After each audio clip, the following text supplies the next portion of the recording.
मुझे लगता है उसकी तह में जाना आवश्यक है। जो लोग निर्दोष लोगों के जीवन के साथ खिलवाड़ करते हैं और उनकी जवाबदेही भी इसके साथ तय है।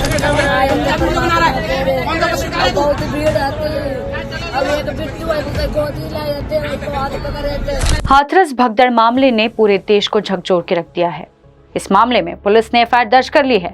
उत्तर प्रदेश के मुख्यमंत्री योगी आदित्यनाथ ने इस हादसे की जांच के आदेश दिए हैं। राज्य सरकार ने इस हादसे में जिन लोगों की जान गई है उन्हें 2-2 लाख रुपए और जो लोग घायल हुए हैं उन्हें 50-50 हजार रुपए के मुआवजे का ऐलान किया है।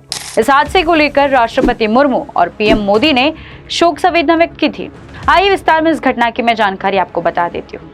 नारायण साकार विश्वहरि यानी भोले बाबा, इनके 1 दिवसीय प्रवचन के लिए सिकंदरा राव से एटा रोड पर स्थित फुलरई गांव में करीब 150 बीघा जमीन में आयोजन किया गया था। इस सत्संग का नाम मान मंगल मिलन सद्भावना समागम था। इसमें करीब 1 लाख लोगों के बैठने की व्यवस्था थी। कहा जा रहा है कि सत्संग के दौरान करीब 1.5 लाख लोग घटनास्थल पर मौजूद थे।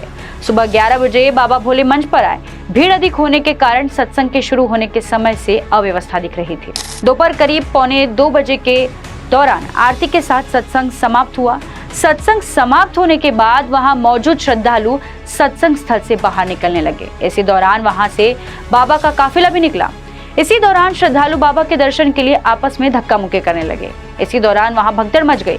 भगदड़ मचते ही लोग हाईवे के निकट नाले और पानी से भरे खेत और उसमें मौजूद गड्ढों में गिरने लगे। इस दौरान जो लोग नीचे गिरे उन्हें किसी ने उठाने की कोशिश नहीं की, बल्कि उन्हें रौंदते हुए भीड़ आगे बढ़ने लगी। इस भगदड़ के दौरान किसी का मुंह, किसी का पैर, किसी का सिर तो किसी का हाथ मिट्टी में दब गया। वहीं कार्यक्रम स्थल के पास ही दूसरी तरफ भी खेत में बना गड्ढों में कई लोग यूं ही दब गए। घटना की सूचना मिलते ही प्रशासन मौके पर पहुंचा और घायलों को पास के अस्पताल में भर्ती कराया गया। बताया जा रहा है कि जिन लोगों को अस्पताल में भर्ती कराया गया था उनमें से कई लोगों की मौत घटनास्थल पर ही हो गई थी। मामले की जांच के दौरान पता चला है कि स्थानीय एसडीएम ने सिर्फ 80,000 लोगों के जुटने की ही अनुमति दी थी, लेकिन सत्संग के आयोजकों ने जितने लोगों को इकट्ठा करने की अनुमति मिली थी उससे कई ज्यादा लोगों को घटनास्थल पर इकट्ठा होने दिया।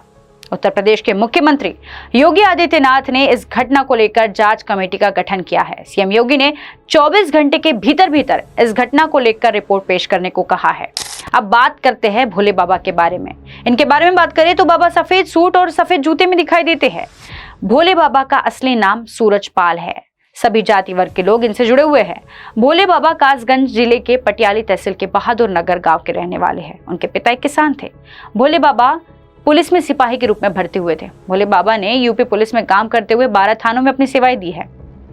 एक पुलिसकर्मी जिसने 12 थानों में अपनी सेवाएं दी, कैसे सूरजपाल से वो भोले बाबा बना, कैसे लोगों के दिलों में उनके लिए विश्वास, उनके लिए श्रद्धा बढ़ती गई। श्रद्धा इस कदर बढ़ गई कि लोग उनके दर्शन के लिए लाखों की संख्या में जुट गए। उनके सत्संग में भारी भीड़ जो है देखी गई, लेकिन इस भीड़ ने, इस श्रद्धा ने एक भयानक रूप ले लिया, और वो भी ऐसा कि बाबा के दर्शन करने के लिए जो लोग आए थे उन्हें क्या पता था कि उनके अपनों के अंतिम दर्शन उन्हें करने पड़ जाएंगे।